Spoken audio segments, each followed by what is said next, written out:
14 ஆண்டுகள் நீடித்த மதுரை அவனியாபுரம் பெட்ரோல் குண்டு வீச்சு வழக்கில் 9 பேரும் குற்றவாளிகள் என தீர்ப்பு வழங்கப்பட்டுள்ளது. கடந்த 2012ஆம் ஆண்டு அக்டோபர் 30ஆம் தேதி ராமநாதபுரம் மாவட்டம் பசுமொன்னில் நடைபெற்ற முத்துராமலிங்க தேவர் ஜெயந்தி மற்றும் குரு பூஜை விழாவில் பங்கேற்றுவிட்டு இளைஞர்கள் சிலர் வாகனத்தில் மதுரை நோக்கி திரும்பிக் கொண்டிருந்தனர். மதுரை அவனியாபுரம் வளையங்குளம் ரிங் ரோடு பகுதியில் வாகனம் வந்தபோது மறைந்திருந்த மர்ம கும்பல் வாகனத்தின் மீது பயங்கரமான முறையில் பெட்ரோல் குண்டுகளை வீசி தாக்குதல் நடத்தினர். இந்த தாக்குதலில் வாகனம் தீப்பற்றி எரிந்ததில் பலத்த காயமடைந்து சிகிச்சை பெற்று வந்த 7 பேர் அடுத்தடுத்து உயிரிழந்தனர். இந்த சம்பவம் தொடர்ச்சியாக காவல்துறை பல்வேறு பிரிவுகளின் கீழ் வழக்கு பதிவு செய்து பலரையும் கைது செய்தது.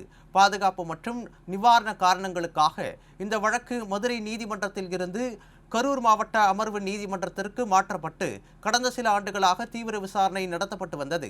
இந்த வழக்கில் தொடர்புடைய 9 நபர்கள் நீதிமன்றத்தில் நேரில் ஆஜராகினர்.